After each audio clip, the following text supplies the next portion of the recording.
Morning, नमस्कार, सुप्रभात। कैसे हैं आप सब लोग। देखिए, आज का जो हमारा ये वीडियो है ये खास है ऑडिट के दिसंबर 21 के पेपर का एक सर्टिफाइड कॉपी के एनालिसिस के लिए। जी हाँ, एक स्टूडेंट ने मेरे पास में अपना कॉपी भेजा जिसने सेल्फ स्टडी किया है और जितने ऑडिट के मार्क्स हैं तो ये देखना चाह रहे हैं कि ये मार्क्स सही मिले हैं कि नहीं मिले, कहाँ कुछ गलती रही है, हमसे कुछ गलती हुई है या आईसीआई का कॉपी चेक बराबर से नहीं है, क्या कुछ है। तो इस सब के ऊपर मुझे कॉपी सेंड किया गया था। तो अब जैसा भी इसका एनालिसिस है वो आपके सामने मैं रख देता हूं, आपको कॉपी भी दिखा रहा हूं, साथ में क्या आंसर्स होने चाहिए, क्योंकि आईसीआई का सजेस्टेड अभी तक आया नहीं है। तो हम लोग एक ट्राई करते हैं यहाँ पे कि किस तरीके से इस कॉपी को हम देख सकते हैं। तो फटाफट से स्टार्ट कर देते हैं। कॉपी मेरे पास में भी आपको दिखाऊंगा मैं। तो यहाँ पे सबसे पहले क्वेश्चन पेपर जब आप देखेंगे इस बार के ऑडिट का दिसंबर 21 का, तो हमेशा की तरह फर्स्ट क्वेश्चन अपने पास में है जिसमें करेक्ट और इनकरेक्ट के क्वेश्चंस रहेंगे। 8 क्वेश्चन है, 7 करने को बोला है। तो यहाँ पे क्वेश्चंस हैं और यहां से आपको मैं दिखा देता हूं कि ये स्टूडेंट का आंसर शीट मेरे पास में है, बराबर। अब यहां से फर्स्ट क्वेश्चन जो बच्चे लोगों को पूछा गया है, पहले आपको फर्स्ट क्वेश्चन दिखा देता हूं मैं। Internal control can not eliminate risk of material misstatement in the financial statement, ये पूछा गया है क्वेश्चन। 2 मार्क का 2 मार्क्स का हमारा ये क्वेश्चन रहता है जिसमें अपने को करेक्ट इनकरेक्ट के साथ में आंसर्स करना होता है, करेक्ट इनकरेक्ट साथ में रीजंस। तो बट ऑब्वियस है कि internal control can not eliminate risk of material misstatement in the financial statement बिल्कुल करेक्ट स्टेटमेंट है, क्योंकि अकेला इंटरनल कंट्रोल कुछ नहीं कर पाएगा। इसकी कुछ इनहेरेंट लिमिटेशंस यहां पे काम करती हैं। आपको ये दिखाना चाह रहा हूं मैं कि इसका जो आंसर है वो इंटरनल कंट्रोल वाले चैप्टर में मिलता है हमको। मैंने सारी चीजें यहाँ पे सेट कर रखी है आपके लिए। ये देखिएगा अगर आप यहां से, तो ये पैराग्राफ हमको बोलता है कि control risk is a function of effectiveness. ठीक है, यहां पे इन्होंने ये लाइन बोली है, देखिए, internal control can only reduce but not eliminate risk of material misstatement in the financial statement. This is because of inherent limitations of internal control. याद रखिएगा, ऑडिट का इनहेरेंट लिमिटेशंस की बात नहीं हो रही है। इसी चैप्टर में आगे अपने को इंटरनल कंट्रोल की कुछ लिमिटेशंस दे रखी हैं और उन लिमिटेशंस की वजह से यहां पे हम लोग बोल सकते हैं कि हाँ भाई 100% हम बोलें कि आरओएमएमएस खत्म ही हो जाएगा, एलिमिनेट हो जाएगा इंटरनल कंट्रोल से, तो वो पॉसिबल नहीं है। तो सेंटेंस जो था वो तो बिल्कुल करेक्ट है। अब सवाल ये आता है कि सर फिर नंबर कितने मिले, स्टूडेंट ने क्या लिखा है। तो बच्चे लोगों, आप लोगों के सामने है, internal control can not eliminate risk of material. देखो, करेक्ट वाला जो चीज है वो बिल्कुल सही लिखा है इन्होंने, बराबर। आगे इन्होंने लिखा है risk of material misstatement in financial statement it reduce the risk an acceptable low level but can not eliminate it. Moreover, there are chances that the internal control are in their defective which are done in the hide the defects। ये कुछ इन्होंने लिखा है। तो 0 marks यहाँ पे इनको allot किए गए जैसा आप देख रहे हो। हालांकि रीजन उतना अप्रोप्रिएट तो नहीं है जितना स्टडी मेट के अंदर दे रखा है, लेकिन फिर भी मुझे लगता है कि ठीक रीजन है ये और करेक्ट भी इन्होंने लिख दिया है और कैन नॉट एलिमिनेट वाली लाइन भी लिख दिया है। लेकिन मुझे लगता है कि ये लोग ये चाह रहे थे कि इनहेरेंट कुछ लिमिटेशंस वाला वर्ड इस आंसर के अंदर आना चाहिए था, बराबर। फिर भी अकॉर्डिंग भी यहाँ पे 1 नंबर दिया जा सकता था। 1 नंबर जो है, क्योंकि जो चीजें लिखी हैं वो भी ठीक है कि भाई आप some mistake, some defects in internal controls are there, तो वो अपने आप में इनहेरेंट लिमिटेशंस की तरह से हो सकता था। तो 1 नंबर यहाँ पे मेरी तरफ से मिलना चाहिए था, पर ठीक है, यहाँ पे इनको अलॉट किए गए हैं 0 मार्क्स। ठीक है, तो मैं सिर्फ यहाँ पे आपको पेपर एनालिसिस किए दे रहा हूं कि क्या कुछ यहाँ पे हो सकता है, बराबर।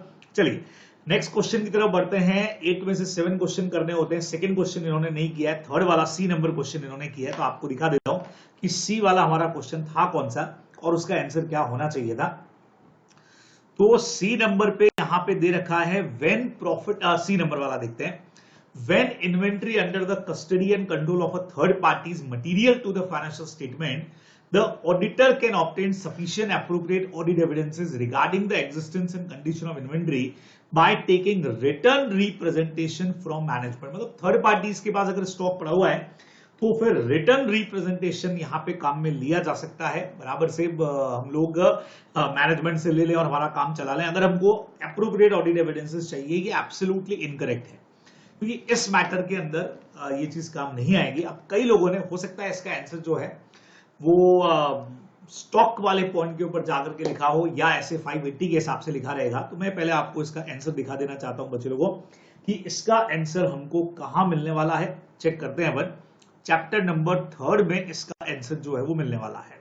चलिए ये देखिए यहां पे दे रखा है, अगर यहां से अपन देखें, ये देखो क्लियर एग्जैक्ट लाइन, मैं आपको हमेशा कहता हूं कि ऐसी डायरेक्ट लाइन देता है, व्हेन इन्वेंट्री अंडर, ये मैं पढ़ रहा हूं SA 580 जो रिटर्न रिप्रेजेंटेशन वाला मैटर है, वहां से हमारा आंसर मिलेगा। पेज नंबर जो है 3.47 है स्टडी मेट का। When inventory under the custody and control of third parties material to the financial statement, the auditor shall obtain sufficient appropriate audit evidences regarding the existence and condition of that inventory, performing one or more of the following। बराबर, यहां से इन्होंने इसका answer बनाया है और clear इन्होंने यहां पे बोलते। अच्छा, इस पे क्वेश्चन भी बिल्कुल इसी तरह का था कि जो जॉब वर्क कर रहे थे उनके पास में स्टॉक पड़ा हुआ है, तो बताओ इसके लिए हमको क्या करना चाहिए। तो इसके लिए दो तरीके काम में लिए जाते हैं। एक तो रिक्वेस्ट की जाएगा थर्ड पार्टीज को कि भाई वो क्वालिटी और कंडीशन के बारे में बता दें, और अगर ऐसा लगता है अप्रोप्रिएट है, नियर बाय है, अगर वो जॉब वर्कर्स या जहां पे थर्ड पार्टीज के पास गुड्स हैं, तो आप खुद जाकर के इंस्पेक्शन भी कर सकते हो या अदर ऑडिट प्रोसीजर काम में लोगे। ये अपने को लिखना चाहिए था। तो रिटर्न रिप्रेजेंटेशन नहीं लेना है, बराबर, ये आंसर के अंदर होना चाहिए था। तो आपको दिखाएं कि स्टूडेंट ने यहां पे आंसर के अंदर क्या ड्राफ्ट किया है। ये देखिए इन्होंने भी लिखा इनकरेक्ट, तो आंसर तो सही है। The inventory under custody of third parties material to financial statement, then the auditor must follow direct confirmation from the third party, बिल्कुल सही लिखा है, instead relying on the written representation from management in order to get confirmation regarding the same। दो में से एक number दिया गया, मुझे लगता है ठीक है एक नंबर, बिकॉज यहाँ पे लिखने का तरीका ये था कि भी दो मेथड्स यहाँ पे यूज में आते हैं। एक तो आप थर्ड पार्टी से कंफर्मेशन ले लो और जरूरत पड़ने पर inspection and other audit procedure भी आपको यूज करने चाहिए, तो ये पूरा आंसर मिलकर के बनता। तो दो में से एक नंबर, वैसे भी ऐसे जनरली दो में से दो नंबर बहुत रेयर केस में देता है, पर यहाँ पे दो में से एक नंबर मुझे लगता है कि ठीक है। चलिए नेक्स्ट क्वेश्चन की तरफ बढ़ते हैं, जहां पे भी इनको एक ही नंबर दिया गया है। चलिए देखते हैं कि इसमें क्या है। क्वेश्चन आपको दिखा देता हूं, आंसर आपको दिखा देता हूं। थोड़ा सा अपने को इधर उधर घूमना पड़ेगा, बट प्रॉपर तरीके से हम एनालिसिस देख पाएंगे, और ये यूजफुल रहेगा आप लोगों के लिए भी कि आप किस तरह से अपने आंसर्स को ड्राफ्ट करते हो। ठीक है, तो नेक्स्ट कहता है, while auditing the books of accounts of ABC Limited, the auditor of company looked at the inventory counting process to obtain audit evidences।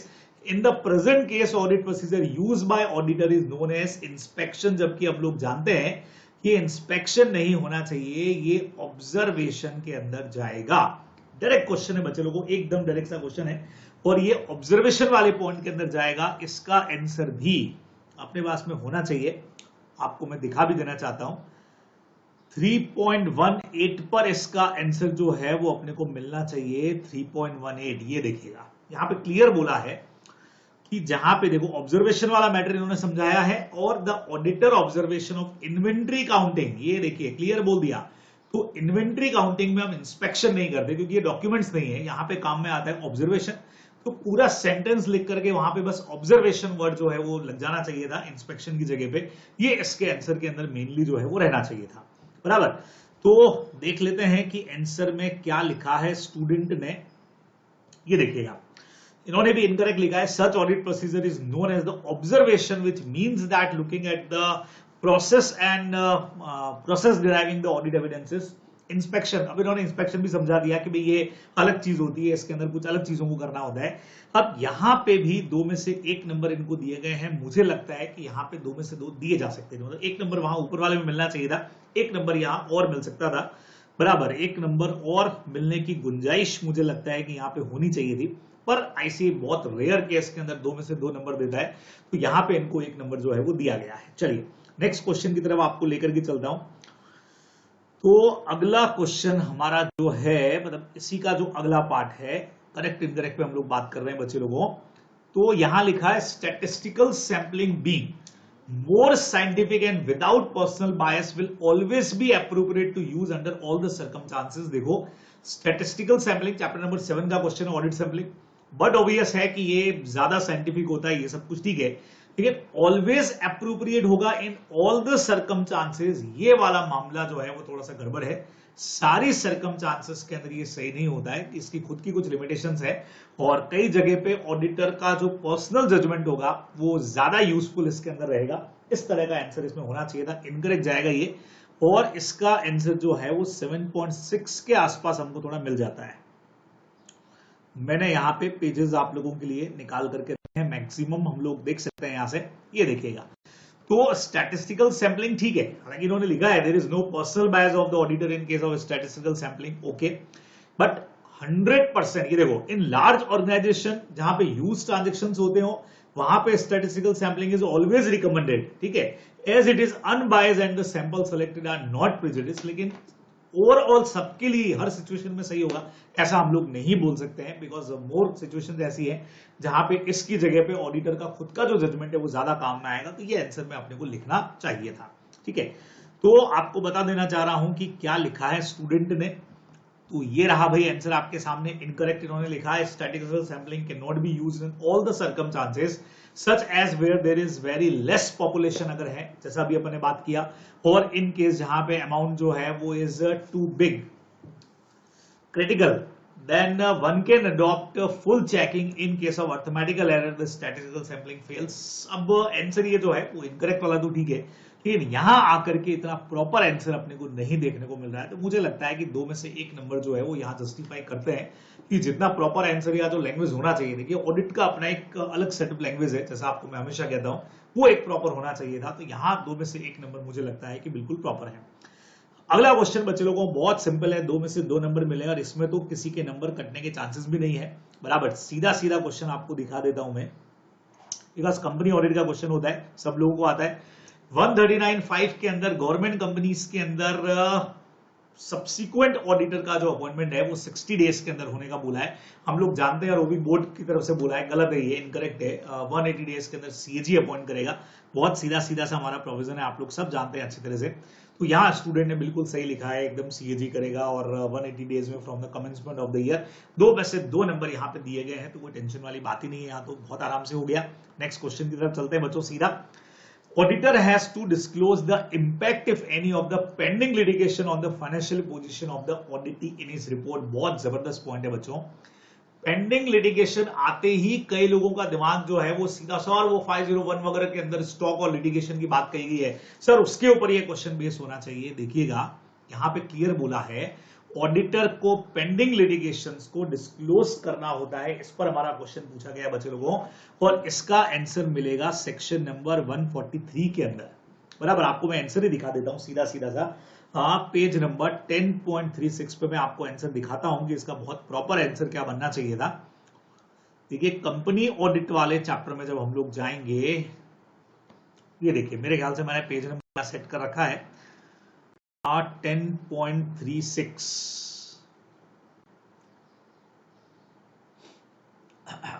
ये देखिएगा जब आप 143 पढ़ते हैं और 143.3 के अंदर जब ऑडिट रिपोर्ट के कंटेंट्स के बारे में बात करते हैं बच्चों, तो यहां जे नंबर पॉइंट जो हमारा आता है ना, सच अदर मैटर्स, जो रूल 11 के अंदर प्रिस्क्राइब है, इसमें पहले नंबर पे यही आता है कि ऑडिटर की रिपोर्ट में ये भी इंक्लूड करना चाहिए, whether the company has disclosed the impact if any on pending litigation और its financial position in its financial statement. तो यहां से इसका आंसर जो है वो बनना चाहिए था बराबर से, कि भाई इस जगह पर आकर के ये चीजें डिस्क्लोज होती हैं, ये आंसर के अंदर होना चाहिए था बराबर से। अब देखें कि स्टूडेंट ने क्या आंसर लिखा है, इन्होंने यहां सेंटेंस तो लिखा कि भी करेक्ट है बराबर से। अब आईसीए जो है वो मार्क्स सिर्फ करेक्ट इनकरेक्ट के नहीं देती है, मैं आपको हमेशा क्लास के अंदर मैंने बुलाया है कि सिर्फ करेक्ट लिख के आए और रीजन प्रॉपर नहीं हुआ तो ये मत सोचो कि 2 में से 1 नंबर वो आपको दे देंगे, नहीं तो स्टूडेंट कोई भी रीजन लिखेगा ही नहीं, वो सिर्फ करेक्ट इनकरेक्ट के तुक्के लगा के आएगा। इन्होंने आगे लिख दिया as per clause, as per the clause, कौन सा क्लॉज पता नहीं, the auditor to disclose all the pending litigation and its impact on the financial position of company. अब इन्होंने यहाँ पे कारो दे दिया भाई, कारो के बारे में इन्होंने दे दिया पैरा 37 ऑफ कारो। सर कारो भी दिया तो क्या गलत है सर, कारो भी तो इसी का पार्ट है सर, ऑडिटर को डिस्क्लोज करना चाहिए था। देखिए सब जगह पे कारो रिपोर्टिंग के प्रोविजंस नहीं लगते हैं, यहाँ पे सीधा सीधा जब कंपनीज एक्ट के सेक्शन के अंदर दे रखा है तो अपने को इसको फॉलो करना चाहिए था। तो मुझे लगता है कि इस वजह से यहाँ पे मार्क्स जो है वो काटे गए हैं, और ठीक है 1 नंबर दिया जा सकता था, लेकिन रीजन वाइज मुझे लगता है कि 143 का ही रेफरेंस इसके अंदर आना चाहिए था, ना कि कारो की कोई रिक्वायरमेंट का पॉइंट इसके अंदर आना चाहिए था। तो ये थोड़ा सा इनको ध्यान में रखना चाहिए था बराबर। फिर लास्ट क्वेश्चन जो इन्होंने किया है बच्चे लोगों, आइए उसको भी देख लेते हैं कि करेक्ट इनकरेक्ट में इनका जो लास्ट क्वेश्चन है वो कौन सा था। यहाँ एक पॉइंट था कि reporting of fraud of INR 150 lakh, 1,50,00,000 का करीबन फ्रॉड है, 1 करोड़ से ऊपर के फ्रॉड बच्चों को 14312 लगता है यहाँ पे भी, आप लोग जानते हैं। और with in 3 days of the fraud, जैसे ही पता लगता है 3 दिन के अंदर बोर्ड या ऑडिट कमेटी को बताओगे, सीधा आंसर है 3 दिन की जगह पे 2 days यहाँ पे होना चाहिए था। ये रिपोर्टिंग 2 दिन के अंदर की जाती है, न कि 3 दिन के अंदर। ये हमारा सीधा सीधा सा मैटर है।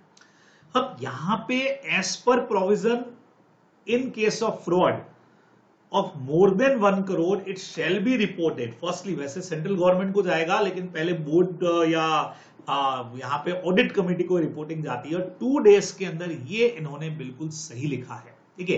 हालांकि एक बहुत बड़ी गलती स्टूडेंट ने क्या करी है, बोर्ड ऑफ डायरेक्टर ऑब्लिक लगा के TCWG लिखा है। भाई जब कंपनीज एक्ट के सेक्शन की बात कर रहे हो तो इधर TCWG काय को बीच में आएगा, या तो BODs को या ऑडिट कमेटी को बताओगे, जैसा क्वेश्चन के अंदर भी दे रखा है। TCWG या दो चार्ज विद गवर्नेंस लगाने का जरूरत नहीं था, लेकिन इनकरेक्ट भी सही है, 2 days वाली लाइन भी सही है, और सबसे बड़ी बात यहाँ पे टिक राइट का किया गया है। आप लोग देख सकते हैं कि जहां पुराने आंसर्स प्रीवियस पे अगर जाऊं, जहां जहां इन्होंने आंसर गलत किए वहां पे क्रॉस का साइन है और नंबर 0 किए गए हैं, यहां पे साइन बकायदा राइट का लगाया गया है और उसके बाद भी 0 नंबर अलॉट किए। ये मुझे गड़बड़ लगता है, यहां पे 1 नंबर जो है वो इनको मिलना चाहिए था। तो ओवरऑल जो अगर मैं बात करूं तो स्टूडेंट को इस फर्स्ट क्वेश्चन के अंदर लगभग 5 नंबर दिए, 14 में से 5 मार्क दिए। मुझे लगता है कि 5 की जगह पे यहाँ पे 8 मार्क्स अलॉट होने चाहिए थे, ऐसा मेरा मानना है, बराबर।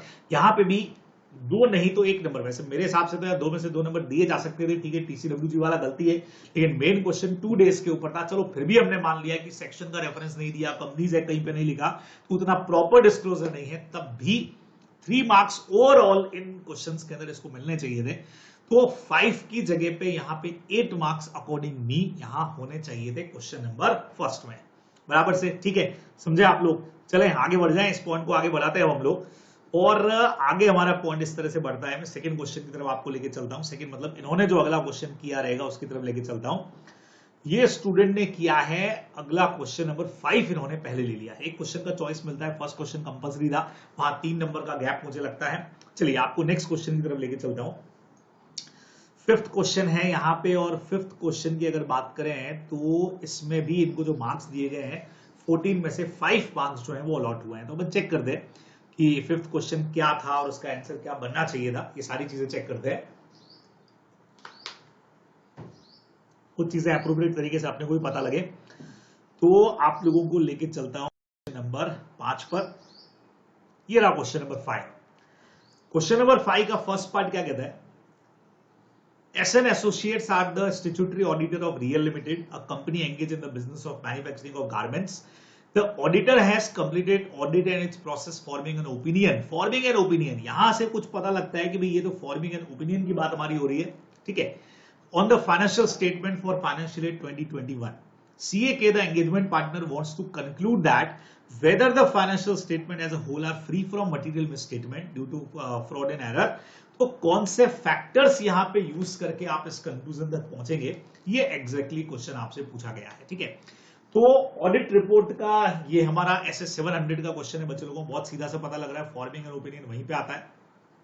चैप्टर नंबर 11 का हमारा क्वेश्चन है, काफी चीजें मैंने यहाँ पे पहले से नोट करके रखी है ताकि अपना टाइम ज्यादा इसके अंदर खराब नहीं हो। तो इसका आंसर जो है वो मिलना चाहिए 11.7 पे। अब ट्राई करते हैं, आई थिंक मैंने पेपर लिया रहेगा तो यहां अपने को मिल जाए। ये देखिएगा 11.7, यस 11.5 पे है, हाँ जी 11.5 पे। ये देखिएगा जब आप SS 700 चैप्टर को स्टार्ट करेंगे तो यहां एक पॉइंट आपको दे रखा है, कुछ स्पेसिफिक इवैल्यूएशन करने पड़ते हैं ऑडिटर को जब भी अपना ऑडिट रिपोर्ट वो इशू करेगा कि भी financial statements are free from fraud and error, और जब भी ऑडिट ओपिनियन देगा तो कुछ चीजों के बेस पे देगा। अब वो बेसिस क्या है, ऑडिटर ये चेक करेगा कि अकाउंटिंग पॉलिसीज जो आपने सेलेक्ट की है वहां पे वो एंटिटी ने वो प्रॉपर तरीके से हैं और कंसिस्टेंटली फॉलो की गई हैं, एस्टिमेट्स मैनेजमेंट ने बराबर से लगाए रहेंगे, और जो भी इंफॉर्मेशन है वो रिलेवेंट है, रिलायबल है, अंडरस्टैंडेबल है, तभी ओपिनियन दे पाएगा ना। फाइनेंशियल स्टेटमेंट प्रॉपर तरीके से सारी चीजों का डिस्क्लोजर वहां पे दे रहे हैं, ये भी इन्होंने बहुत क्लियर कट बोल दिया है, ध्यान रखेंगे। फिर टर्मिनोलॉजी जो यूज उसके अंदर हुई है प्रॉपर जो है वो सारी की फाइनेंशियल स्टेटमेंट का जो टर्म यूज हुआ है वो भी बिल्कुल बराबर से है, ये सब इन्होंने यहां पे एकदम सेटअप तरीके से बोला है, ठीक है। तो ये सारे के सारे पॉइंट्स बच्चे लोगों को हमारे आंसर के अंदर होने चाहिए थे। आइए अब यहां से अपन लोग चेक करते हैं बहुत सीधे तरीके से कि क्या होना चाहिए। स्टूडेंट ने अपना आंसर क्या लिखा है, मेन काम तो ये है मेरा कि आपको दिखाऊं कि भाई स्टूडेंट ने आंसर क्या लिखा है। तो आइए चेक करवा देता हूं।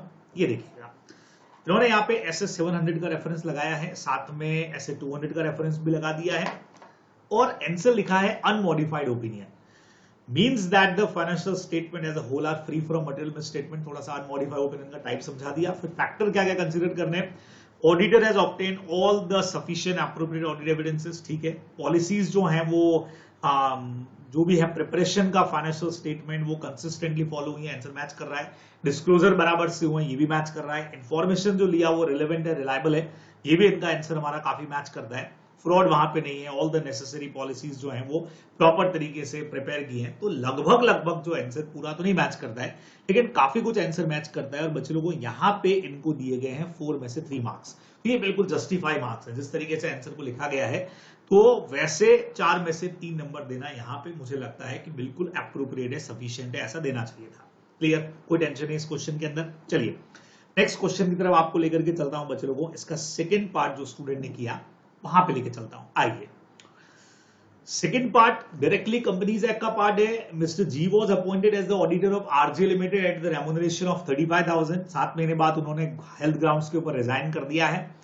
फेल टू फाइल द एक स्टेटमेंट जो आरओसी को 30 दिन में फाइल करना होता है वो ये नहीं कर पाए। तो रिस्पॉन्सिबिलिटीज क्या होंगी 1402 में पूछी है, और इसके लिए पेनल्टी 1403 के अंदर सीधे सीधे से आपसे पूछ ली गई है। 4 नंबर का ये क्वेश्चन है, बहुत बढ़िया क्वेश्चन है। इसमें लगभग पूरे मार्क्स जनरली हमको मिल ही जाते हैं ना। मैं सीधा आंसर की तरफ लेके चल रहा हूं आपको।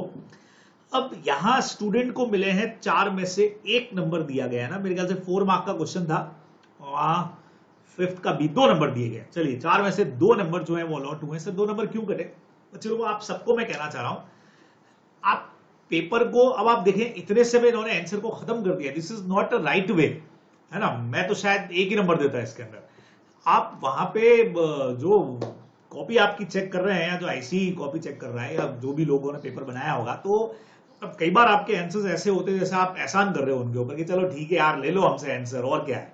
आप आंसर लिखने का तरीका, मुझे तो as a law teacher also मुझे तो बिल्कुल नहीं पसंद आया जो इन्होंने मेथड यूज किया है। क्या यूज किया आपने? ऊपर एक सेक्शन हेडिंग डाल दिया, फिर सीधा सीधा लिख दिया the auditor is required to file ADD 3 with ROC in case of non government company. अरे भाई आप प्रॉपर समझाओ तो सही कि इन केस ऑफ रेजिग्नेशन, बराबर, आपने रेजिग्नेशन यहां पे कुछ यूज ही नहीं किया, ठीक है। आपने आगे जाकर के आंसर को इन द गिवन केस वगैरह सब कुछ समझाया, आपने पेनल्टी को वापस से लिखा, लोअर लिखा, ये लिखा, सब कुछ लिखा, लेकिन आंसर को शुरुआत कितना इम्प्रॉपर तरीके से कहते हैं ना कि वो आपने किया, ठीक है। आपने सेक्शन यूज कर लिया, क्वेश्चन के अंदर दे ही रखा था, फिर आपने सीधा सीधा सा the auditor is required to file ADD 3 with ROC, बहुत सीधा सीधा सा तरीका।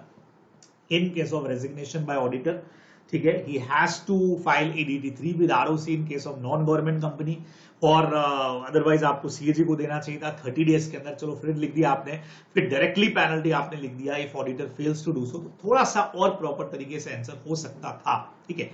4 में से 2 नंबर इसलिए दिए गए क्योंकि पेनल्टी का एक प्रोविजन यहाँ पे गलत हो गया है इनसे। हालांकि ऐसे ही इसके नंबर काटे नहीं है, इन्होंने जैसा लिखा इन्फॉर्मेशन शेयर किया, उन्होंने मान लिया कि भाई चलो ठीक है, आपने डायरेक्ट इन्फॉर्मेशन शेयर किया, सेक्शन क्वेश्चन में दे ही रखे थे तो उसका कोई खास रोल था नहीं। ADD 3 आपने लिख दिया, बाकी चीजें भी आपने लिख दी, तो ओके चला सकते हैं। क्योंकि ऑडिट का पेपर है, बेसिकली लॉ का पेपर होता तो और प्रॉपर प्रेजेंटेशन इसका होना चाहिए था अकॉर्डिंग मी, बराबर।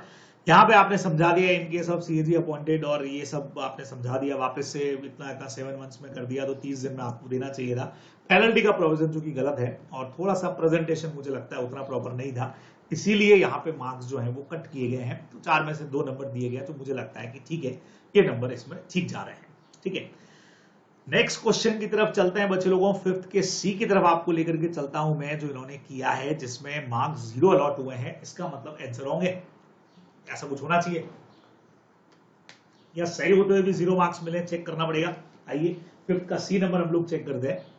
CAK audited the books of accounts of E Limited for the financial year 2021. The auditor used an audit procedure according to which all the documents and records maintained by the company were checked in detail, बराबर, to obtain audit evidences। अब आपको बोला है कि audit documentation check करना है, तो इसके लिए कौन सा ऑडिट प्रोसीजर आप यूज करोगे और साथ में रिलायबिलिटी इसकी क्या रहेगी बच्चे लोगों, इसमें चैप्टर थर्ड अगेन इंस्पेक्शन वाला पॉइंट लिखा जाना चाहिए था। बहुत क्लियर पता लग रहा है आपने को, आपको पूछ लिया गया कौन सा ऑडिट प्रोसीजर यूज करोगे इसके अंदर बराबर से टू ऑब्टेन ऑडिट एविडेंसेस। तो 100% चैप्टर नंबर 3 और डॉक्यूमेंट्स को चेक करना बोले तो इंस्पेक्शन, साथ में रिलायबिलिटी के ऊपर भी थोड़ा बहुत आप ज्ञान दे सकते थे इसके अंदर, ये इसके आंसर के अंदर होना चाहिए था।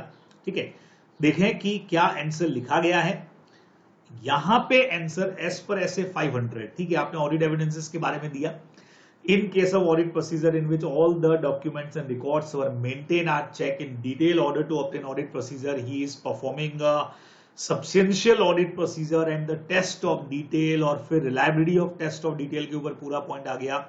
all the documents are checked in case of नहीं भाई, ये आंसर जो है वो बिल्कुल भी मैच नहीं करता है बच्चे लोगों। जैसा आंसर यहाँ पे होना चाहिए था वैसा आंसर जो है वो नहीं लिखा गया है। मैं आपको दिखाना चाह रहा हूं कि आंसर में क्या चीजें आनी चाहिए थी। आई थिंक मैंने यहाँ पे लिया रहेगा तो मैं आपको बताता हूं, अदरवाइज स्टडी का आपको मैं पेज नंबर दे दूंगा, आप वहां पे खुद भी चेक कर सकते हैं कि भाई इसका आंसर किस तरीके से लिखा होना चाहिए था। 3.18 पे इसका आंसर मिलना चाहिए।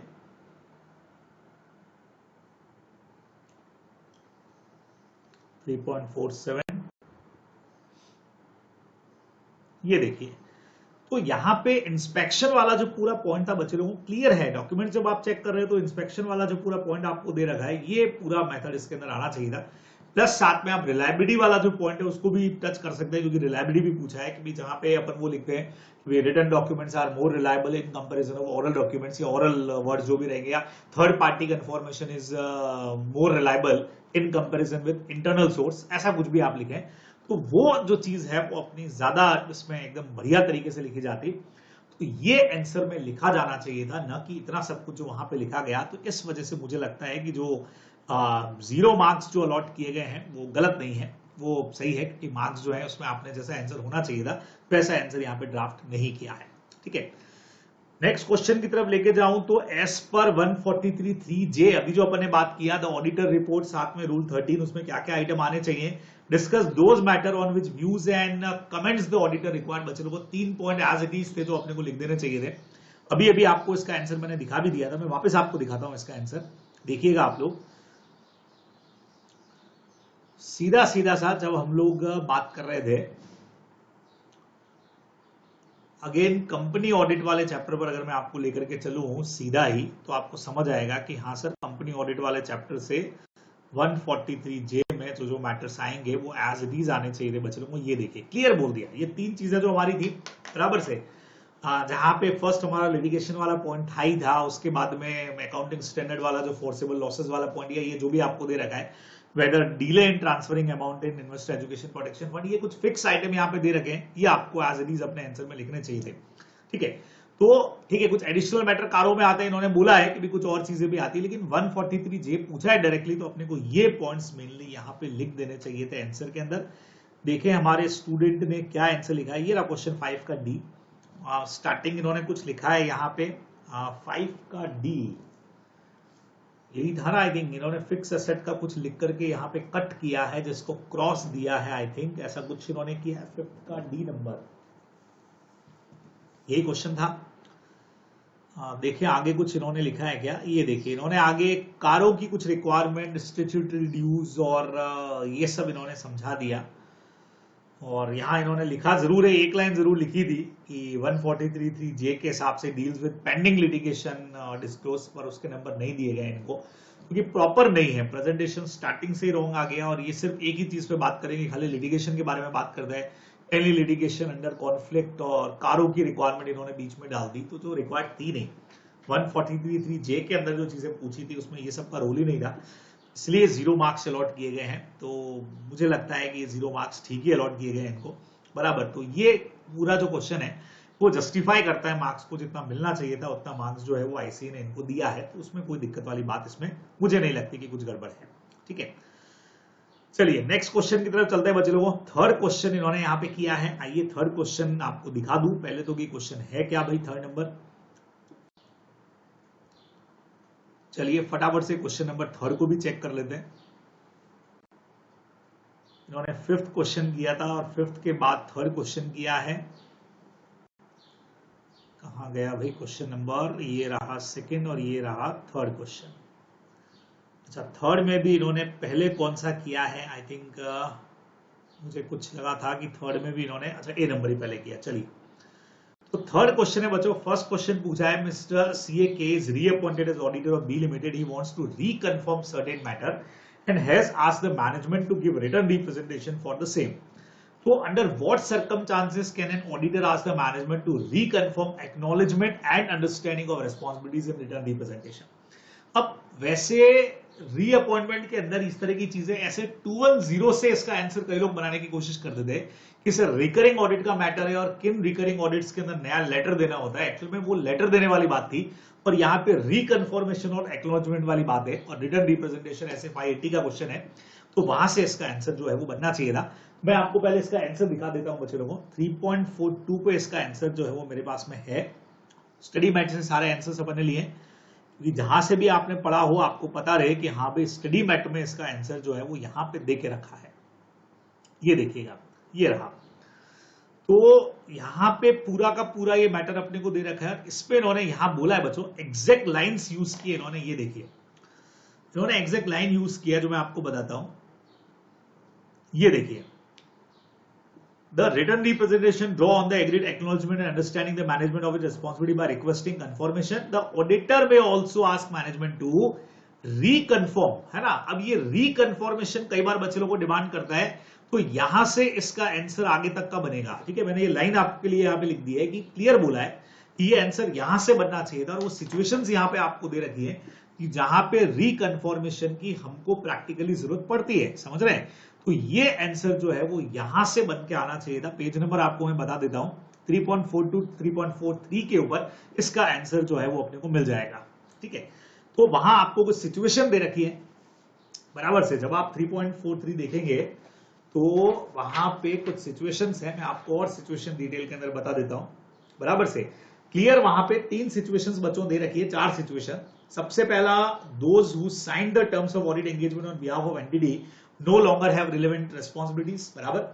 The terms of audit engagement were prepared in previous year, बराबर। Any indication that management ने उसको misunderstood किया है या फिर circumstances अगर चेंज हुई हैं, कुछ मिलती जुलती सिचुएशन ऐसे 210 में भी है, लेकिन यहां से मेनली इसका आंसर जो है वो अपना बनना चाहिए था। 3.43 3.42 3.43 के ऊपर 4 सिचुएशंस आप लोगों को आंसर में दे के रखी है बराबर। अब यहां से अगर बात करें कि भाई हमारे स्टूडेंट ने क्या किया है इसके आंसर में, ये देखिए जैसा मैंने कहा था पूरा आंसर ऐसे 210 से इन्होंने बना दिया, जबकि ये क्वेश्चन 210 का था ही नहीं बराबर से। तो यहां पे हालांकि कुछ चीजें इनकी मेन मैच कर सकती हैं, चेंज इन मैनेजमेंट, ओनरशिप वगैरह, लेकिन प्रॉपर आंसर यहां पे नहीं है बच्चे लोगों जो होना चाहिए था, क्योंकि आपने स्टार्टिंग ही गलत कर दिया।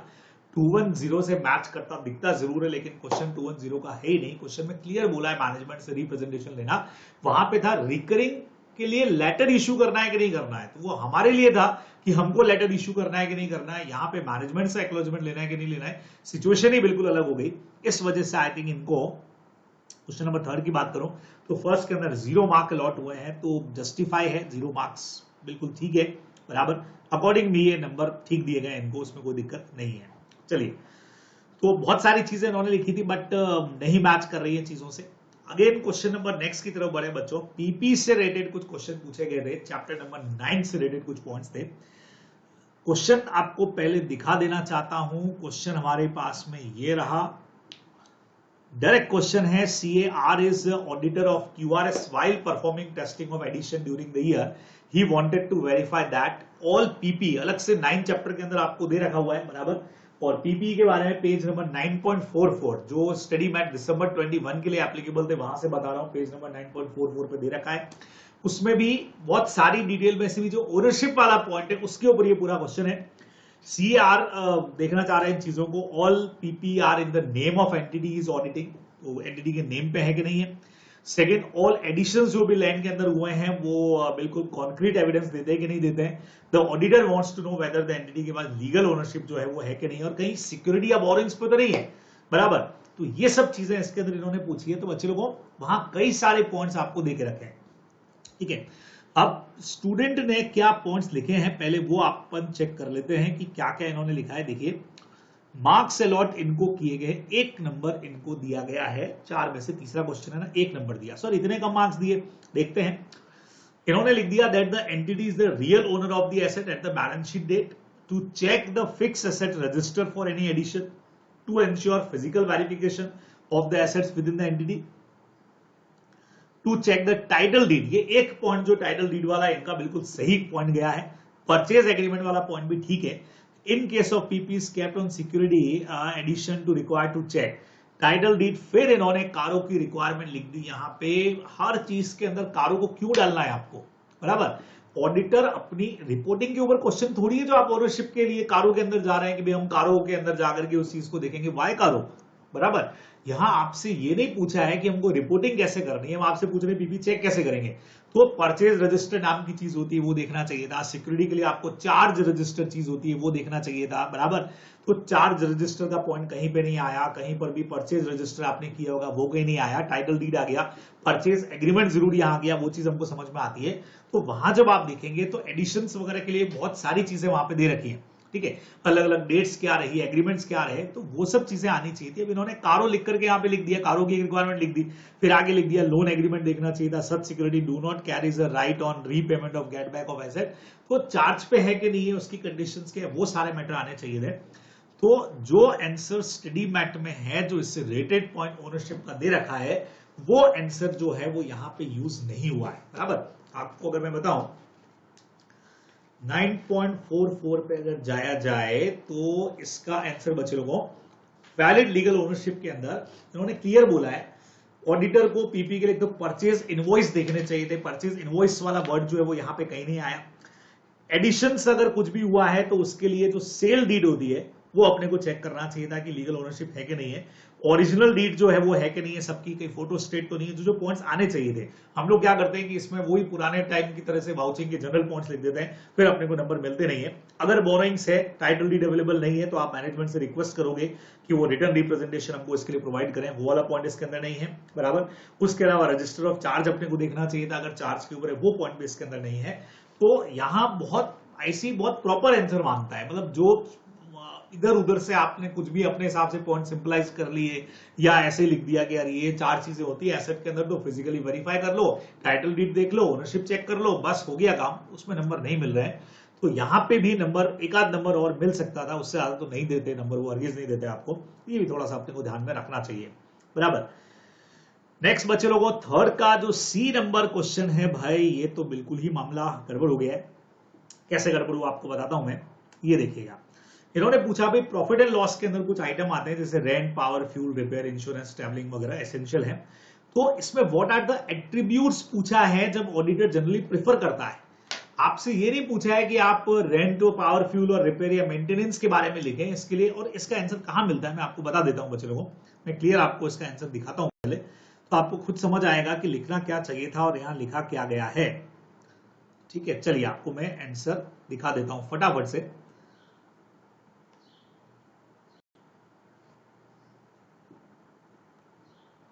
हाँ जी, चैप्टर नंबर 9 के अंदर अगर हम बात करें तो ये देखिए, ये पावर फ्यूल की सारी बातें, ये देखो बच्चे लोगों, अक्सर स्टूडेंट क्या करता है यहां से रेंट के बारे में पॉइंट्स लिख देगा, उसके बाद में फ्यूल पावर के बारे में लिख देगा, इंश्योरेंस के बारे में लिख देगा। भाई आप पढ़ो तो सही इसको। यहां बोला, ये देखो क्लियर बोला है कि जो भी rent, power, fuel auditor generally prefer to vouch other expenses to verify following attributes, ये पॉइंट्स अपने को लिखने थे वहां पे, ये वाले पॉइंट आने चाहिए थे कि भाई मेनली किन किन चीजों को आप देखोगे। तो एक जनरल पॉइंट बना करके यहाँ पे 1 2 3 4 5 पॉइंट्स देके रखे हैं, ये अपने को 5 6 पॉइंट्स देके रखे हैं, ये एग्जैक्टली आंसर में लिखने चाहिए थे। जबकि इन्होंने क्या किया रहेगा वो भी आपको मैं बता देता हूं। इन्होंने क्या किया, इसकी जगह पे रेंट के पॉइंट्स लिख दिए जो आगे दे रखे थे, पावर एंड फ्यूल के लिख दिए, इंश्योरेंस के पॉइंट्स लिख दिए, तो नंबर कहां से मिलेंगे, बराबर समझ रहे आप। तो यहाँ पे थर्ड क्वेश्चन के अंदर आई थिंक इनको 0 मार्क्स अलॉट हुआ रहेगा, मिलना ही था वो तो दिखती बात है, क्योंकि जो पूछा है एट्रीब्यूट्स के बारे में पूछा है, आप इनकी वाउचिंग के बारे में लिख रहे हो। हालांकि इसका एक क्वेश्चन आगे अलग से दे रखा है, बराबर, ये लिखना चाहिए था इसके अंदर जो नहीं लिखा, इसलिए यहाँ पे मार्क्स बच्चे लोगों को कटे हैं, तो मेरे हिसाब से जस्टिफाई करते हैं। अगला क्वेश्चन भी सेम ऐसा ही है, दिखाना चाह रहा हूं मैं आपको। लेकिन शायद मैंने यहाँ पे अगला क्वेश्चन ले रखा है कि नहीं ले रखा है, मुझे नहीं आइडिया है, मैं एक बार चेक कर लेता हूँ। दे रखा है। चलिए आपको मैं पहले क्वेश्चन दिखाता हूँ बच्चे लोगों, देखिएगा।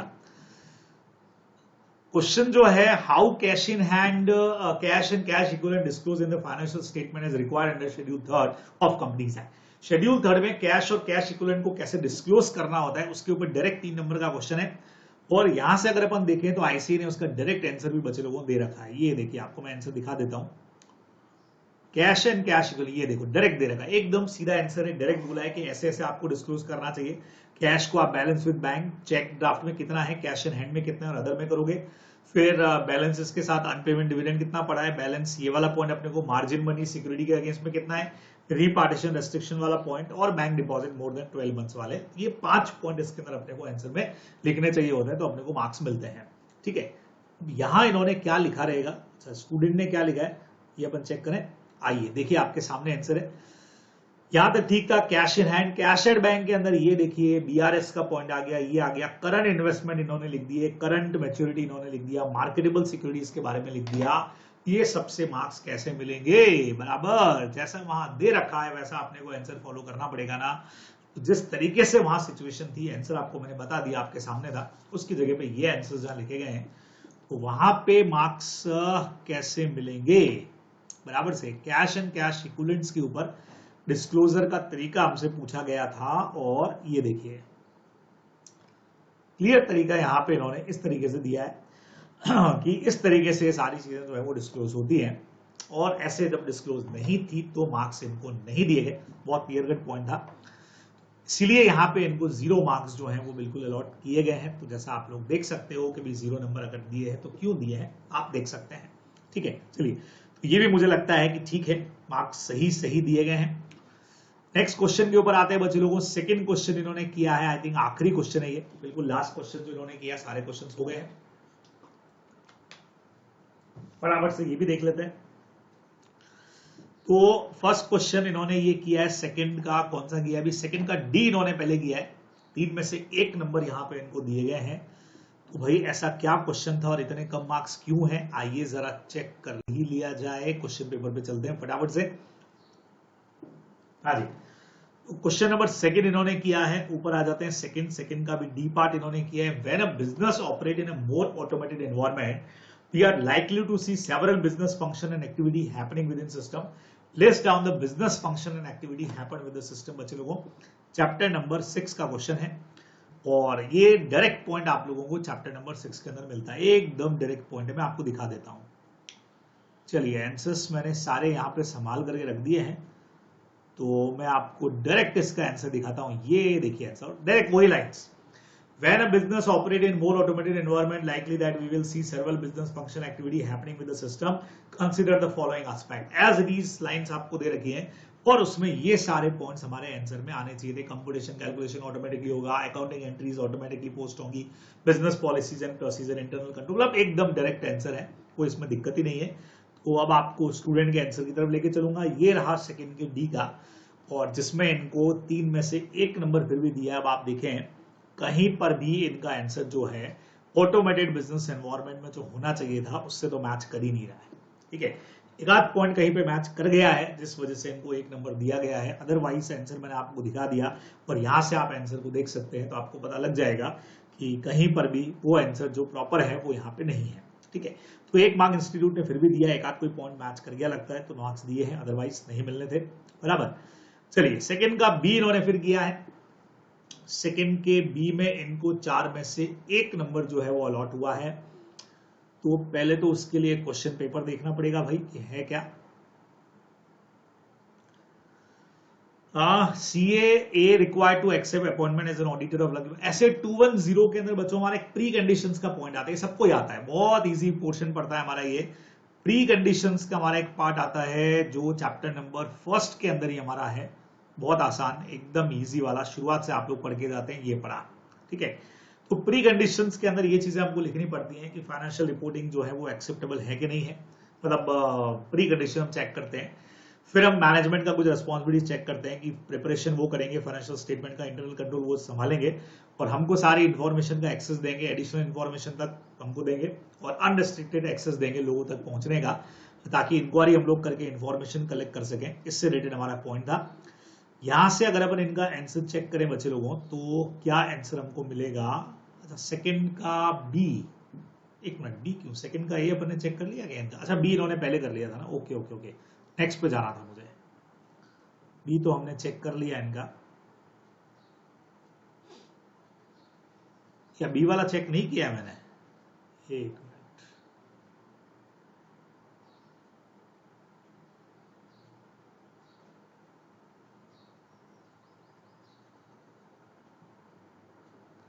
चलिए सेकंड का ए पहले देख लेते हैं बच्चे लोगों यहां से, फिर वो बी वाला अगर मैंने नहीं चेक किया रहेगा तो हम चेक कर लेंगे। ठीक है, तो सेकंड के ए वाले के अंदर इनको 4 में से एक ही नंबर दिया गया है। एक नंबर ही क्यों दिया भाई? यहां तो नंबर अच्छे मिल सकते हैं। एज पर ऐसे the auditor must assist that the, D के बाद बी किया है फिर ए किया है, ऐसा कुछ किया है इन्होंने। क्वेश्चन यहाँ पे मेरे हिसाब से इतने घुमाने भी नहीं चाहिए। ये भी मैं आप लोगों को हमेशा मना करता हूँ, डी किया फिर बी किया फिर आपने ए किया फिर शायद सी बाद में और करेंगे आप, तो ठीक नहीं है ये मेथड जो है वो सही नहीं है। आप एक ही क्वेश्चन के चारों पार्ट तो कम से कम सीक्वेंस से कर लो भाई, बराबर है। जैसे मुझे अब देखो दिक्कत आ रही है, पता नहीं क्या हुआ है। तो अब ये क्या डिजाइन इंप्लीमेंटेशन है, अभी क्या लिखा है? एज पर ऐसे, एज पर द ऐसे, एज पर द ऐसे ऊपर आ गया 210। हमेशा आपको बोला है ऐसे का नाम तो लिखो कम से कम, agreeing in the terms of audit engagement. The auditor must assist that, the auditor must, क्या लिखा है? असिस्ट दैट, ऑडिटर असिस्ट करेगा that the preparation and presentation of the financial statement to be free from material misstatement whether due to fraud and error, and design implementation and maintenance of internal control। क्या है बच्चों ये? He should not accept the audit in case of limitation of scope। He should have all the rights to assess, ये वाला point सही है। He shall have access all the information necessary for audit।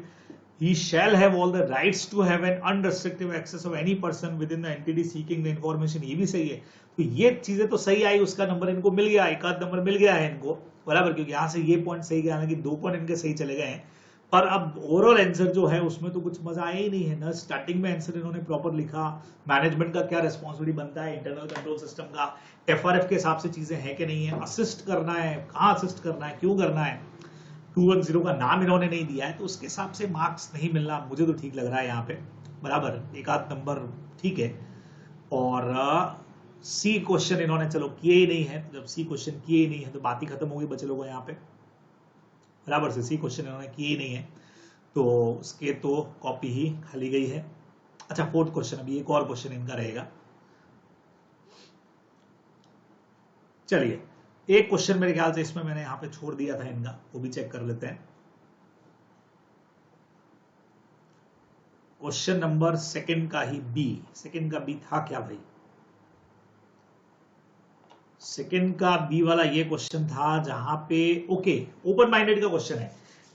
TPN company form of chartered accountant is auditor of KSR for many year. KSR ने diversify किया अपने business को new areas के अंदर। तो सीनियर मेंबर ने क्या किया है कि स्टैंडर्ड ऑडिट प्रोग्राम पकड़ा दिया उनको, और assistant are conducting the audit accordingly. Direct question पूछ रहे बच्चों, इतना सब दिया पर लेकिन फाइनली पूछ लिया कि क्या उनको ओपन माइंड रहना चाहिए था क्या। चैप्टर नंबर 2 का हमारा क्वेश्चन है बच्चे लोगों, ओपन माइंडेड का। तो यहां से अगर अपन इसको चेक कर लें, किधर गया भाई ओपन माइंडेड वाला पॉइंट, चैप्टर नंबर 2 में जाएगा। ये देखो बच्चों, the assistant engage be encourage to be keep an open minded. यहां से पूरा क्वेश्चन हमारा आना चाहिए था, क्योंकि सबका नेचर, साइज, कंपोजिशन बिजनेस का अलग अलग होता है, तो एक ही जैसा प्रोग्राम सब में काम नहीं करेगा। वो इसके पहले भी दे रखा है, लेकिन मेनली ये पॉइंट यहाँ पे ओपन माइंडेड वाला जो है वो आंसर के अंदर आना चाहिए था। जबकि यहां पे क्या लिखा गया है, चेक करें जरा। ये देखिए, इन्होंने स्टार्टिंग तो बहुत अच्छी की थी, और स्टार्टिंग अच्छी करने के बाद में फिर पता नहीं कहां से कहां आंसर को ये ले गए। 315 के अंदर डाल दिया, हाँ, एनवायरमेंट रेटेड डाल दिया, ये सब कुछ कर दिया, इसलिए एक ही नंबर दिया गया। Assistant not justify the need to keep an open mind to draft a standard plan according to the changes the entities environment. जैसा आंसर बच्चों वहां होना चाहिए था, सब खिचड़ी बना करके आंसर को जो है वो दे दिया गया। इस वजह से जो है वो यहाँ पे भी इनको एक ही नंबर दिया गया है। तो मुझे लगता है कि यहाँ पे भी कुछ गलत नहीं किया गया है, यहाँ पे भी जो नंबर है वो ठीक ही इनको दिए गए हैं। ठीक है, तो आखिरी क्वेश्चन इन्होंने जो किया उसकी तरफ आपको लेके चलता हूं बच्चे लोगों, बहुत फटाफट से। ये वाला जो एक क्वेश्चन हमारा है बच्चे लोगों, ये स्टडी मैट में नहीं मिलेगा। हालांकि फोर्थ का ए नंबर जो है वो ऐसे 250 का हमारा क्वेश्चन पूछ लिया गया कि लीगल कंप्लायंस कौन सी करनी पड़ती है, पर अपने नोट्स में है। अपने नोट्स के अंदर जो आखिरी में अदर एसेस दे रखे हैं उसके अंदर ऐसे 250 दे रखा है, उसमें कुछ लीगल रिक्वायरमेंट्स के बारे में दे रखा है। और वैसे आईसीई का जो एडिशनल साथ में आपके प्रोनाउंसमेंट आते हैं उसके अंदर 250 दे रखा है। हालांकि उसमें से क्वेश्चन रेयरली बनते हैं, पर अपने नोट्स में इसलिए मैंने 250 को इंक्लूड किया हुआ है, बराबर। तो वहां से क्वेश्चन इन्होंने बनाया है और उस क्वेश्चन के हिसाब से इसका आंसर जो है वो मैंने जैसा चेक किया, जैसा आंसर होना चाहिए था वो आंसर मैच नहीं करता है। तो मैं बोलूंगा भी इनको कि 250 को आप एक बार देखें, 250 से अपना आंसर मैच करके देखें। मुझे लगता था कि ये क्वेश्चन शायद इन्होंने पढ़ा नहीं रहेगा ऐसे 250, तो ठीक है, जिधर से जो कुछ लॉ से रिलेटेड पॉइंट था तो लॉ से रिलेटेड जो पॉइंट आए वो इन्होंने आंसर में लिख दिए, जो बिल्कुल भी सेटअप नहीं हो रहे थे, इसलिए यहाँ पे इनको शायद पूरे मार्क्स जो है वो नहीं मिले। एक आध पॉइंट यहाँ मैच कर रहा है, तो इस वजह से इनको एक नंबर जो है वो दिया गया है, क्योंकि ये एक आध पॉइंट जो इनका है ये वाला, ये मैच कर रहा है नॉन कंप्लायंस को, जो टीसीडब्ल्यूजी वगैरह को बताना पड़ता है, वो एक पॉइंट मैच कर रहा है, तो उसके नंबर इनको दे दिए गए हैं। चलिए नेक्स्ट पे आते हैं बच्चे लोगों, कारों से रिलेटेड पॉइंट पे। तो मैं बहुत सरप्राइज था कि ये सब जगह पे कारों के पॉइंट्स लिख रही है, लेकिन जब कारो एग्जैक्टली पूछा गया तब जाकर के सारा गड़बड़ हो गया।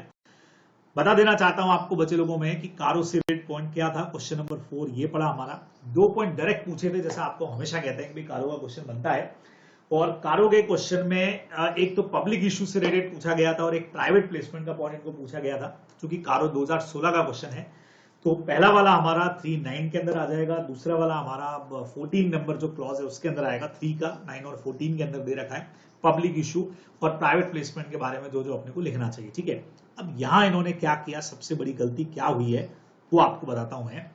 यहां इन्होंने पब्लिक डिपॉजिट्स के बारे में लिख दिया, जबकि क्लियर पब्लिक इशू पूछा था, ना कि public deposit, raise money from public. तो पब्लिक इशू पूछा था, बराबर।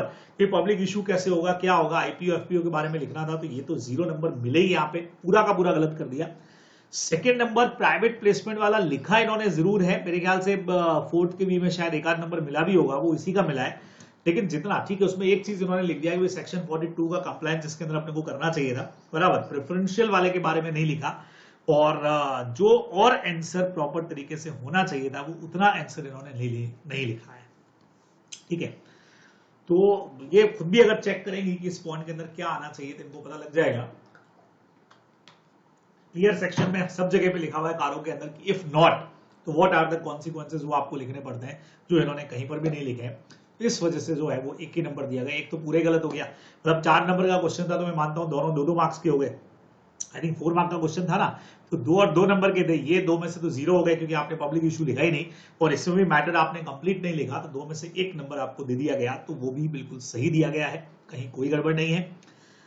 आखिरी 2 क्वेश्चन बचे लोगों, auditor of Sunshine is the view that due greater management intervention to specify accounting treatment the risk of material misstatement is greater for non routine transaction, is the view of the auditor is correct. क्या ये view इनका correct है क्या, ये इन्होंने सीधा सीधा से पूछा है, बराबर। 4.26 पे दे रखा है, तो नॉन रूटीन मैटर्स के ट्रांजैक्शन में क्या रिस्क रहती है, ज्यादा रहती है क्या, बिल्कुल सही है, ये सेंटेंस एकदम करेक्ट है, रिस्क हमेशा ज्यादा रहती है इसके अंदर। तो सर इसका आंसर क्या होना चाहिए था, मैं देखता हूं, शायद मैंने इसका आंसर यहां पे ले रखा हो, मैं आपको बताता हूं। शायद 4.26 पे इसका आंसर हमको मिल सकता है, अगर मैंने लिया रहेगा यहां पे, अदरवाइज स्टडी मैट से आप लोग देख सकते हैं, पेज नंबर में आपको सारे बताता जा रहा हूं। ये रहा, देखिए यहां पे जब आप आएंगे तो एक पूरा पॉइंट आपको देख रखा है, ये देखिए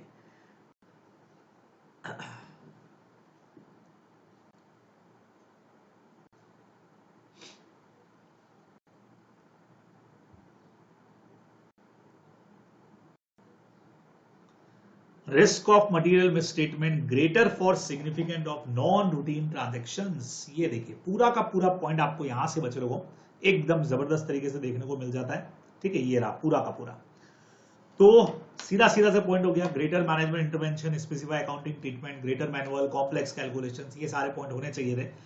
तो ये पॉइंट उतने प्रॉपर तरीके से इन्होंने यहाँ पे नहीं लिखे हैं जी, इस वजह से मार्क्स जो है वो नहीं दिए गए हैं। पूरे लिखा तो है लेकिन उतना प्रॉपर तरीके से पॉइंट सी के आंसर नहीं आए हैं, इसलिए 1 नंबर कटा है, क्योंकि काफी पॉइंट मैच कर गए।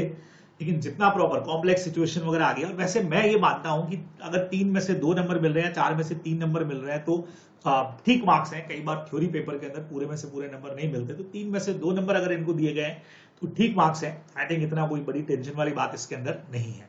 ठीक है, तो आंसर कहां से था ये मैंने आपको बता दिया। और आखिरी क्वेश्चन बचे लोगों जो इन्होंने किया है, बस उस पर चलते हैं। इस बार एक्सपेंसेस के ऊपर ही डायरेक्ट क्वेश्चन पूछा गया था, और जो एक्सपेंसेस मैंने आपको बताए थे वही इनको लिखने चाहिए थे। ये देखिए डायरेक्ट क्वेश्चन था, whether it is possible to independently verify the correctness of some items, जो भी पीएनएल के अंदर होते हैं, कुछ एग्जांपल्स लेके समझाने को बोला था। और इसके अंदर इस बार वो मैटर आना चाहिए था जो इन्होंने दूसरे क्वेश्चन के आंसर में लिख दिया था। देखिए आपको मैं सीधा सीधा लेके चलता हूं बच्चे लोगों, यहां पे इनका आंसर ये होना चाहिए था। ये देखो, rent expenses, power and fuel, insurance expenses, legal professional expenses, इनमें से कुछ भी एग्जांपल्स लेके आपको पूछा था। 2-3 एग्जांपल इसके अंदर आपको लिखने चाहिए थे, जितने मार्क्स का क्वेश्चन था उसके अकॉर्डिंग। ज्यादा कोई टेंशन इसके अंदर नहीं थी। तो इन्होंने जो आंसर वहां लिख दिया था वो आंसर एग्जैक्टली इसका आंसर था। इन्होंने सबसे बड़ी गलती क्या कर दी, एम्प्लॉय बेनिफिट एक्सपेंसेस से चालू किया जो इसका पार्ट है ही नहीं। डेप्रिसिएशन का पार्ट लिखा जो भी इसका पार्ट नहीं है। तो यहां आकर के मामला कुछ गड़बड़ हुआ। हालांकि एक आध पॉइंट इनका यहाँ ठीक चला गया, इस वजह से इनको मार्क्स फिर भी दे दिए गए हैं। 3 में से 1 नंबर मिला है फिर भी, अदरवाइज ये मार्क्स नहीं मिलते। ठीक है, तो कुल मिलाकर के ये जो मार्क्स दिए गए हैं, मुझे लगता है कि हद से हद इस पूरे पेपर के अंदर बचे लोगों जितने मार्क्स इनको मिले, ठीक है, 70 में से 19 मार्क्स जो है वो स्टूडेंट ने अचीव किए हैं। ये पेपर इन्होंने आई थिंक सेल्फ स्टडी किया, जैसा आपको मैंने कहा। तो उस हिसाब से हद 4 से 5 नंबर जो है वो और इनके बढ़ सकते थे फर्स्ट क्वेश्चन के हिसाब से, और बाकी के अंदर उससे ज्यादा नहीं बढ़ने चाहिए, मतलब नहीं बढ़ते। तो इस हिसाब से मेरा ओपिनियन ये है कि भाई आईसीए ने 4-5 नंबर इसके अंदर और दे सकता था। आईसीए कॉपी चेकर जो इसमें दे सकते थे, उससे ज्यादा बढ़ने की गुंजाइश इसके अंदर नहीं है, क्योंकि बट ऑब्वियस हमारी गलतियां हैं। तो इस पेपर का एनालिसिस का मकसद सिर्फ यही है कि जो भी लोग, ये स्टूडेंट भी और बाकी जो लोग भी देख रहे होंगे, वो कम से कम ये समझें कि बहुत प्रॉपर तरीके से ऑडिट अपने को पढ़ के जाना पड़ेगा, तो जाकर के हम अच्छे मार्क्स को अचीव कर पाएंगे। और कहीं ना कहीं स्टडी मैट को भी हमको ढंग से पढ़ना पड़ेगा। ठीक है।